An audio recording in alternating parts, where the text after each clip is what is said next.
원래 설교를 이것으로 하려고 하지는 않았는데 한 주 동안 준비했던 말씀을 어젯밤에 바꿔야만 했습니다. 지난 금요일부터 토요일까지 제가 중등부 수련회를 다녀왔습니다. 원래는 이제 전도사님이 다 맡아서 해야 되는데 전도사님 이제 목사 안수 받아야 돼서 교육이 갑자기 잡혀서 후배 목사 안수받기 하기 힘들어요, 저희도. 그래서 이제 대신 중등부 수련회를 가서 전도사님 대행을 좀 했는데 이제 별로였어요. 수련회장 일단 아주 별로여서 마음에 안 들었어요. 우리는 그 넓은 공간에서 편안하게 지냈는데 여기는 2명이 쓰는 기숙사 방에다 7명을 채우니까 너무 좁아가지고 불편했어요. 거기다가 화장실 문이랑 샤워실 문도 제대로 안 돼 있고 아주 불편했어요. 이렇게 까야지. 아침 식사는 굉장히 허술했습니다. 네, 아침 이게 도대체 뭐야 생각이 들 정도로 떡국 한 그릇을 주는데 양이 또 굉장히 부족했어요. 마음에 안 들었어요. 맛은 좋았어요. 이제 원래는 제가 수련회 마치면 설문조사를 하거든요. 그래서 이제 숙소라든지 뭐 이렇게 객관적인 평가 기준을 좀 마련하기 위해서 설문조사를 하는데 요번엔 제가 너무 정신이 없어서 못했어요. 이제 객관적인 자료에 근거해서 평가하는 게 아니라 그냥 순전히 제 주관적인 기준으로 평가하기에 중등부 수련회 장소 별로였어요. 그런데 이 말씀을 좀 하고 싶어요. 그냥 하는 이야기고 제가 우리 고등부 수련회를 준비하고 진행하면서 늘 마음에 이게 하나가 걸리는 게 계속 한 가지가 있었어요.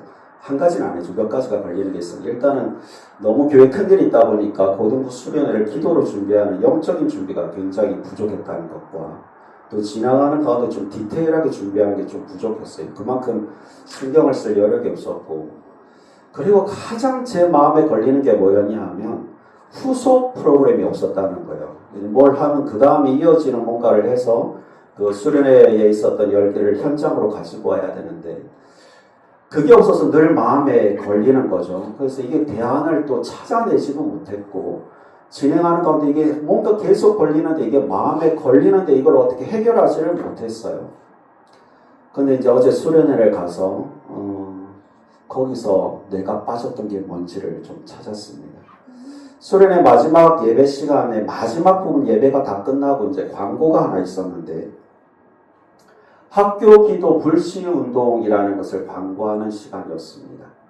학생들이 점심시간에 잠깐 모여서 주 중에 한두 번씩 모여서 학교를 위해서 또 학생들을 위해서 서로를 위해서 기도 운동을 하고 있습니다. 원래는 2016년부터 이제 저기 부산 지방에서 시작이 됐던 운동인데 어느새 그게 확장이 돼서 300여 개의 학교에서 기도 운동이 시작되고 있다는 소식을 들었습니다. 근데 그걸 보면서 굉장히 마음에 눈물이 날 정도로 감격스럽더라고요. 원래는 부산이라는 지역이 굉장히 영적으로 어두운 곳이에요. 거기는 기독교 복음화율이 굉장히 떨어지는 곳이고 교회 영향력이 드러내기가 굉장히 어려운 지역입니다. 근데 학교에서 학생들이 그 일을 하고 있다고 하니까 너무 감격스러운 거예요. 우리도 좀 그걸 했으면 좋겠다. 사실 작년에 제가 학교 앞 신방을 좀 하다가 취소하지 못했는데 저는 사실 이게 굉장히 중요해서 좀 했으면 좋겠는데 제가 이제 고등법 맡은 게 아니기 때문에 물리적인 한계가 있어요. 그래서 그걸 지속하지 못하면서 그래도 저게 좀 있어야 되는데 늘 마음에 또 짐이었단 말이죠. 어제 그 광고를 보면서 그렇지. 사역자가 먼저 가서 하는 것도 좋지만 가장 중요한 건 학생들이 먼저 그 학교 현장에서 기도할 수 있다면 학생들이 먼저 모여서 기도하고 학교를 위해서 자신을 위해서 또 동료를 위해서 기도할 수 있다면 그곳에다가 거룩한 기도처를 마련할 수 있다면 이게 얼마나 감격스러울까. 생각만 해도 기분이 너무 좋은 거예요. 그래 만약에 이렇게 그 모임이 시작되고 지속될 수 있다면 그때 내가 서포트하는 것만으로도 너무 감격스러울 것 같은 거예요. 저는 그 광고를 보면서 제 어린 시절이 생각이 났습니다. 사실 저도 기도 모임을 통해서 신앙이 폭발적으로 성장했던 사람이기도 합니다. 옛날에 한번 설교 때 말씀을 드린 건 있는 것 같은데 새로운 친구들은 또 못 들었으니까 그냥 처음 듣는 것처럼 들어주시기 바랍니다. 제가 이제 주일날 오후에 교회에 이제 물건을 하나 두고 온 게 있어서 그 물건을 찾으러 갔었습니다. 교회 이제 한쪽 구석에서 굉장히 시끄러운 소리가 들리는 거예요. 좀 날카롭기도 하고 듣기 싫기도 하고. 근데 제가 그 소리에 끌려서 그 문 앞으로 갔어요. 평소 같으면 제가 그렇게 잘 하지 않는데 그날은 또 거기를 갔어요. 그리고 그 방문을 조심히 열었어요. 도대체 누구인가 열어봤더니 교회 형들이 거기에서 이제 기도를 하고 있었어요. 그 형들 교회에서 별로 존재감이 없는 사람들이었습니다. 근데 그 순간만큼은 그 형들이 그렇게 커 보였어요. 왜냐하면 그 형들의 기도하는 모습이 범사롭지 않았거든요. 눈물을 흘면서 그 고등학생 형들이 눈물을 흘리면서 기도하는 것도 사실 조금 충격적이긴 했는데 더 충격적인 건 이 형들이 막 가슴을 치기도 하고 방바닥을 떼굴떼굴 구르면서 기도를 하는 거예요. 자기 죄를 스스로 용납할 수가 없어서. 토설이라 그러면 그냥 다 내뱉듯이 그렇게 하나님 앞에서 완전 기도하는 모습을 보고 제가 굉장히 충격을 받았지만 또 한편은 그 기도하는 모습이 너무 장엄하게 보였어요.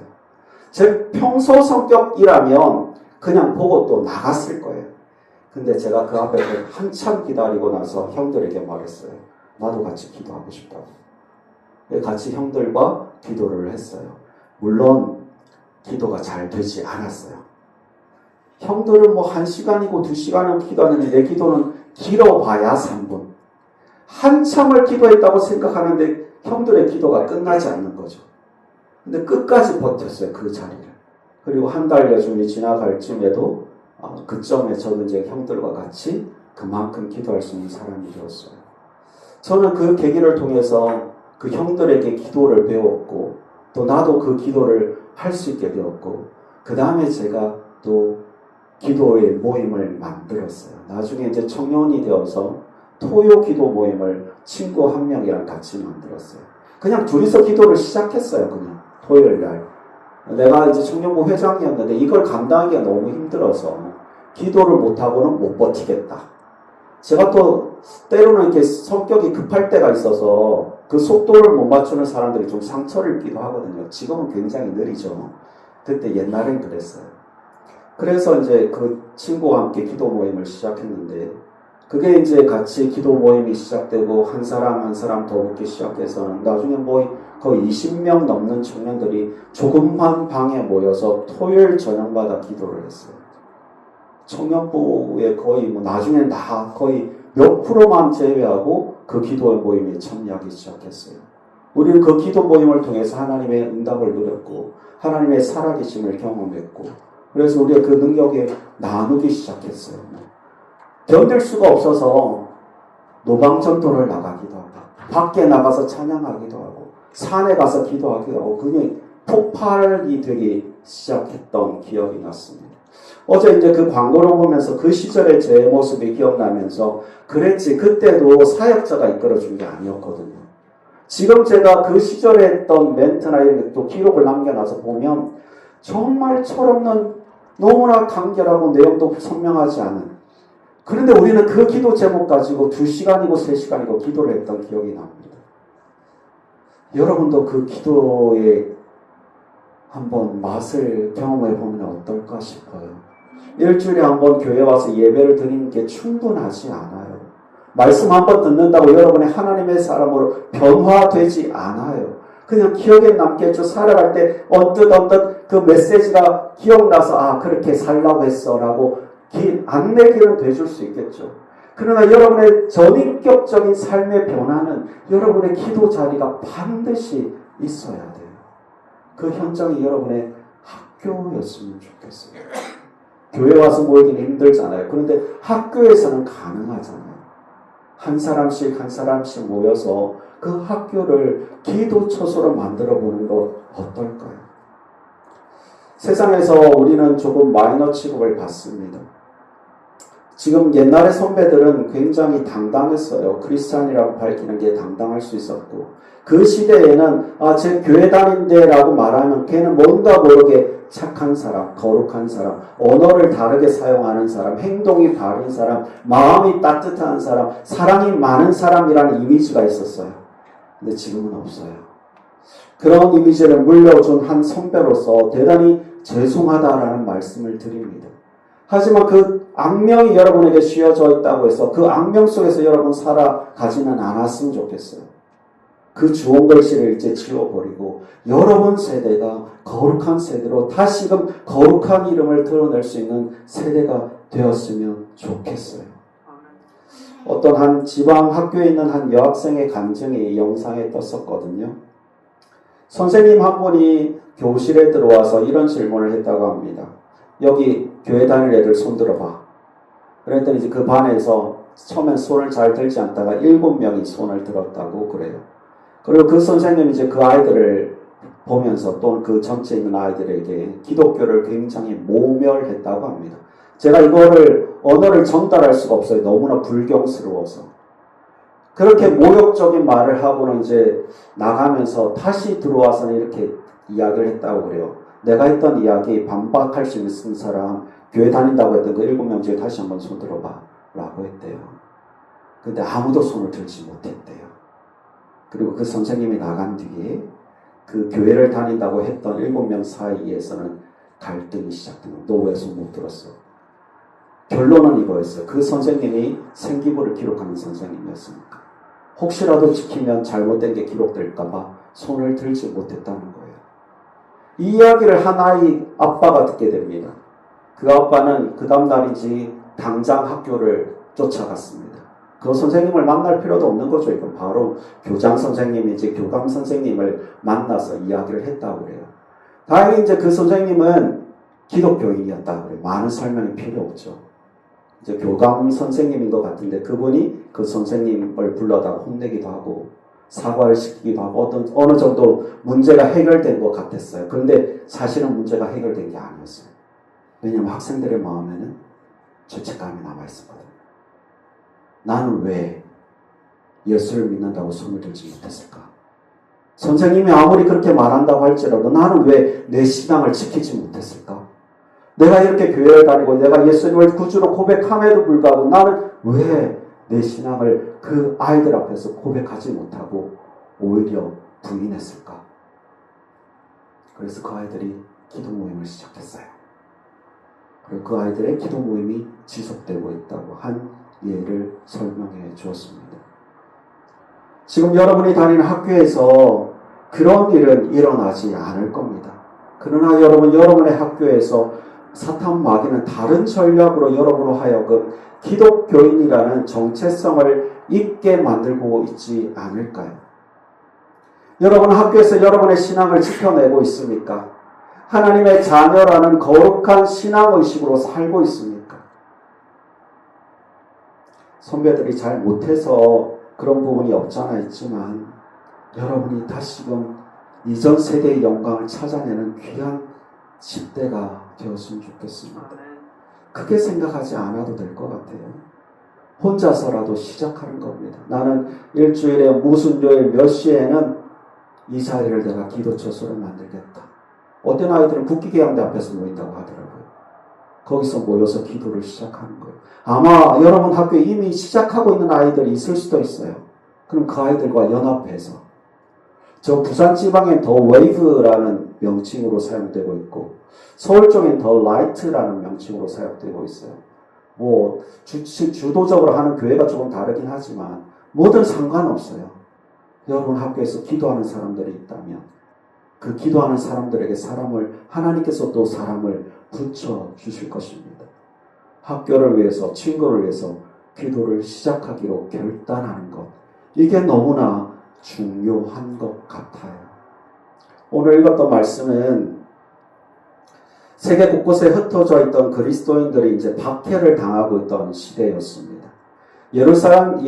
당시 예루살렘 교회를 담당하고 있던 야고보라는 분은 이분은 예수님의 친동생. 성경에 야고보가 3명이 나오는데 여기 야고보서를 기록한 야고보는 예수님의 친동생이에요. 그 예수님의 동생인 야고보가 전 세계에 흩어져 있고 지금 박해를 당하고 있는 그리스도인을 향해서 이 편지를 보냈어요. 그래, 우리가 앞에 부분에서는 너희가 여러 가지 시험을 당하거든, 이런 시험을 당하거든 이라는 이런 말씀이 나오고, 그 다음에 믿음의 시련이라는 말씀도 나와요. 그들이 얼마나 고통을 당하고 있었던지 이렇게 표현하거든요. 그 다음에 이어진 말씀이 오늘 말씀이에요. 누구든지 지혜가 부족하거든 모든 사람에게 후히 주시고 부짓지 아니하시는 하나님께 구하라 그리하면 주시리라. 너희가 그 현장에서 이렇게 고통을 당하고 있지만 거기서 너희는 기도해야 되고 그 기도를 통해서 하나님께서 주시는 지혜를 얻어야 돼. 그 지혜로 이 믿음의 시련들을 감당해야 해 라고 말하고 있는 겁니다. 여러분의 학교의 현장도 때로는 시련의 현장일 겁니다. 여러분의 믿음이 검증받는 현장이 될 수도 있습니다. 그때 여러분 우리는 하나님께서 주시는 지혜로 감당해야 돼요. 기도의 현장을 만드십시오. 기도의 초소를 만드십시오. 혼자서라도 일단 시작하십시오. 제가 서포트 할게요. 그리고 시간이 정해지면 제가 시간이 맞을 때는 찾아가서 함께 기도할게요. 여러분이 일단은 시작해 주는 게 너무나 중요한 것 같아요. 6절 말씀에 오직 믿음으로 구하고 조금 더 의심하지 말라. 의심하는 자는 마치 바람에 밀려 요동하는 바다 물결 같으니 이런 사람은 무엇이든지 주께 얻기를 생각하지 말라. 두 마음을 품어 모든 일에 정함이 없는 자로다. 믿음의 결단으로 시작하면 하나님께서 이끌어 주신다는 약속의 말씀입니다. 그 믿음에 응답하시겠다는 하나님의 약속의 말씀입니다. 여러분 마음의 결단 한번 내려보시지 않으시겠습니까?